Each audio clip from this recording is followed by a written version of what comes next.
जय माता दी। Good morning, नमस्ते गाइस। कैसे हैं आप सब? उम्मीद करती हूँ सब लोग बहुत बढ़िया और मज़े में होंगे। मैं भी ठीक हूँ।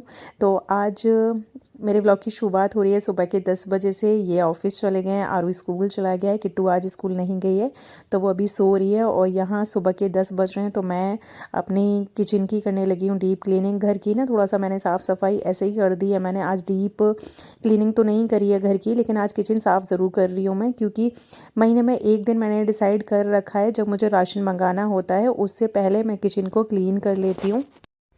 जिससे ना फ़ायदा ये होता है कि जो भी हमें सामान मंगाना होता है तो वो भी पता लग जाता है, और जो सामान हमारे पास पड़ा होता है तो उसका भी मालूम पड़ जाता है। क्योंकि किचन में ना ढेर सारा सामान इकट्ठा होता है हमारे पास में। तो बहुत बारी ऐसा होता है कि चीज़ें रख के ना, मेरे साथ तो हमेशा ही ऐसे होता है कि चीज़ें रख के मैं भूल जाती हूँ, मुझे याद ही नहीं रहता। फिर बहुत बारी ढूंढना पड़ता है, पूरा किचन ही खंगालना पड़ता है।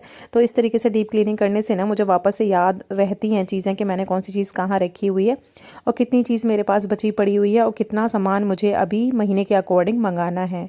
वैसे तो ना मैं ऊपर की जो ड्रॉअर होती हैं उनका सामान नीचे निकाल के रख लेती हूँ, तो साफ़ कर देती हूँ। लेकिन आज मैंने पूरा ही किचन का सामान, एक एक सामान मैंने बाहर निकाल के रख दिया है। और जो ड्रॉअर हैं उसमें मैंने कॉकरोच की दवा डाल दी है, जिससे कि एक आध दो कहीं पे भी छुपा हुआ कॉकरोच हो तो वो भी बस बाहर, कीड़ा मकोड़ा जो भी हो वो बाहर निकल कर आ जाए। और ये इसमें नीचे की साइड में जो पत्थर होता है ना, वहाँ तक हमारा हाथ तो पहुँच नहीं पाता है। तो इस तरीके से मैंने पानी डाल के बाल्टी से, मग्गे से अच्छे से क्लीन कर लिया है। जो भी थोड़ा बहुत धूल मिट्टी जो गिरती रहती है ना बर्तनों में से, वो भी सब अच्छे से साफ़ कर लिया। उसके बाद में यहाँ मैंने कोई भी सामान नहीं छोड़ा है, पूरा सामान मैंने बाहर निकाल के रखा हुआ है।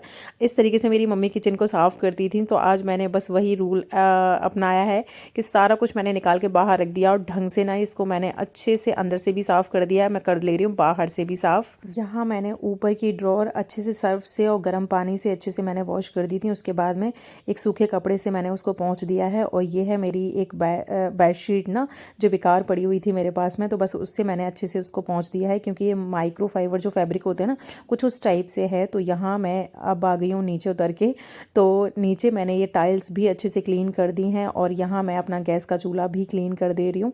तो अच्छा लगता है कभी कभी ना, जब इस तरीके से महीने में एक बार जब इस तरीके से सफाई करते हैं ना। वैसे तो डेली ही सफाई होती रहती है, लेकिन फिर भी थोड़ा बहुत तो 19-20 रहता ही है। तो वो बस मैं, क्योंकि डेली हम इतना मेहनत नहीं करते ना पूरा सामान निकाल के बाहर, तो बस आज मैंने किचन को टारगेट बना रखा है। तो पूरे घर पे इतना ज़्यादा ध्यान दिया नहीं है आज। तो आज मैं किचन ही ढंग से साफ़ कर रही हूँ। तो यहाँ ऊपर की भी क्लीनिंग करने के बाद में फिर मैंने नीचे भी अच्छे से ब्रश और साबुन से अच्छे से मैंने इसको वॉश कर दिया है। फिर किट्टू स्कूल से आ गई थी तो उसका टाइम हो गया था स्कूल से घर आने का। तो फिर मैं यहाँ उसके लिए रोटियां बनाने लगी हूँ। सब्ज़ी तो मैंने सुबह ही बना दी थी। और वैसे तो जब भी मैं इस तरीके से सफाई करती हूँ तो खाने पीने का काम ना मैं पहले ही निपटा देती हूँ, लेकिन आज गैस नहीं आ रही थी सुबह से, तो मुझे दूसरा चूल्हा लगाना ही था, सिलेंडर वाला। तो फिर मैंने ही बाहर ही रखा हुआ था और अब मैं उसके लिए गरम गरम मैंने उसको रोटियां सेक कर दे दी हैं। यहाँ मेरे जितने भी बर्तन थे वो भी मैंने वॉश करके रख दिए थे, तो बस मैं उनको लगाने लगी हूँ। इसमें मैं प्लास्टिक शीट लेकर आऊँगी, तब मैं इसमें बिछा दूँगी, क्योंकि पहले वाली जो शीट थी वो बेकार हो गई, तो मैंने निकाल कर आज फेंक दिया। जो साफ़ बर्तन थे वो मैंने ड्रॉअर में लगा दिए हैं। बाकी के ये गंदे बर्तन हैं तो इनको मैं अच्छे से यहाँ पे क्लीन कर लूँगी। और इसको ना साफ़ सफाई को करते करते काफ़ी टाइम हो गया था, मतलब 2 से ढाई घंटे तो मुझे आराम से लग ही गए थे इसी को, किचन को ही साफ़ करते करते। और बस होता है ना, दिखता नहीं है हमें, लेकिन बहुत ज़्यादा काम हो जाता है, छोटे मोटी चीज़ें। क्योंकि किचन को खाली करना तो बड़ा ईजी था कि आधे घंटे में मैंने पूरा किचन खाली कर दिया, लेकिन जो सामान लगाना होता है वो बड़ा सोच समझ के लगाना होता है। तो बस मैंने पूरा किचन ना दोबारा से सेट कर दिया है। और टाइम भी काफ़ी हो गया है, 4 साढ़े 4 बजे का टाइम है। तो यहाँ मैंने पूरे घर का ना झाड़ू लगा के दोबारा से कूड़ा भी भर दिया है। फिर मैं नहाने चली गई थी, और क्योंकि शाम का टाइम हो ही गया था तो पूजा का भी टाइम था। अब टाइम हो रहा है शाम के 5:45 और आज पूरा दिन ना किचन में ही निकल गया, किचन की ही साफ़ सफाई करने में निकल गया। तो बस मैं नहा कर आ गई थी और अपना दिया बाती कर ले रही हूँ। यहाँ की पूजा करने के बाद में फिर मैं बाहर तुलसा माँ का भी दीपक जला दूँगी, जैसे कि मैं हमेशा ही जलाती हूँ।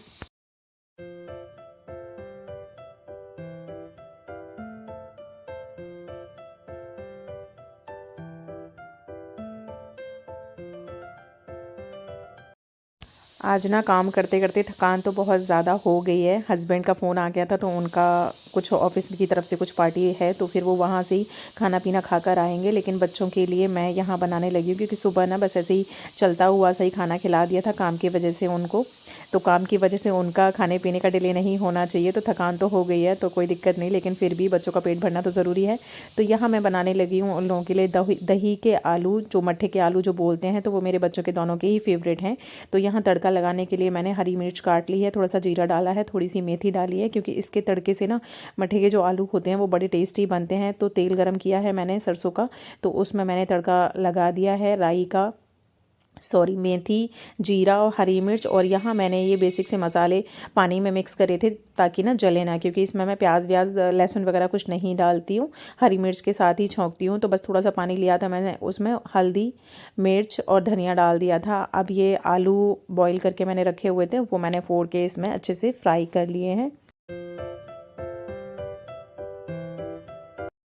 आलू फ्राई करने के बाद में मैंने ये डाल दिया है मट्ठा, और इसके लिए जो दही के जो आलू बनाते हैं ना वो थोड़ा सा मट्ठा खट्टा हो तो उससे ज़्यादा अच्छे बनते हैं। और इसको मैं लगातार चलाती रहूँगी।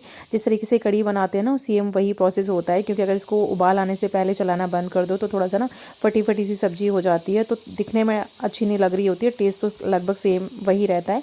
तो बस मैंने उसको उबाल आने तक अच्छे से चला दिया था, उसको दूसरी गैस पे चढ़ा दिया है। इधर मैं रोटी बनाने लगी हूँ क्योंकि बच्चों को ना बहुत तेज़ भूख लग रही थी, और भूख लगना तो बनता ही था क्योंकि सुबह थोड़ा सा ठीक से खाना नहीं बना पाया था। इसीलिए मैंने आज दही के आलू बनाने का सोचा कि वो बना दूंगी ना तो अच्छे से उन दोनों का पेट भर जाएगा, क्योंकि दोनों की ही ये फेवरेट सब्जी है। तो यहाँ मैंने फटाफट से डाल दी हैं बच्चों के लिए रोटियाँ।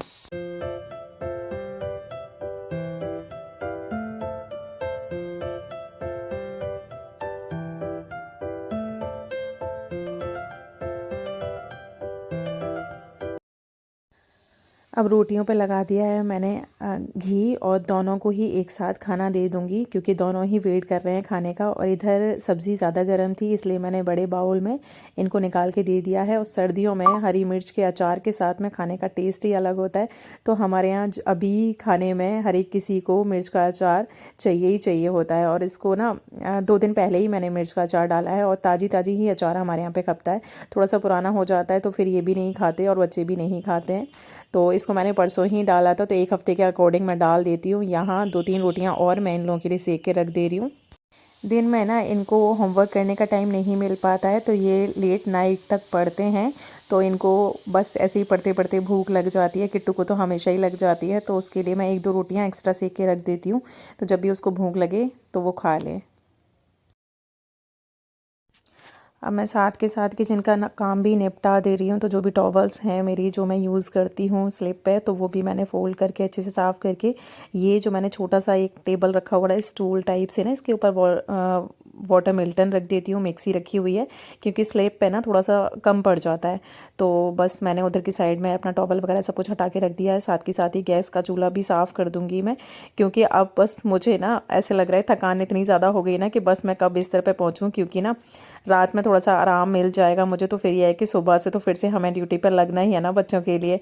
तो बस इसीलिए तो बस मैंने यहाँ फटाफट से काम ख़त्म करने ही हो ही गया है लगभग, किचन का पूरा काम ख़त्म। तो यही मेरा काम था, बाकी का दूध वूध का थोड़ा बहुत रह जाएगा। तो फिर जब हस्बैंड आ जाएंगे, बच्चों को दूध देने का रहता है, दूध गर्म भी करके मैंने रख दिया है। तो इधर जो भी थोड़े बहुत जो बर्तन हैं वो मैं साफ़ कर दे रही हूँ। जैसे कि हमेशा ही आपको पता है कि रात के जो बर्तन होते हैं ना, मैं कभी भी किचन में सिंक में नहीं छोड़ती हूँ।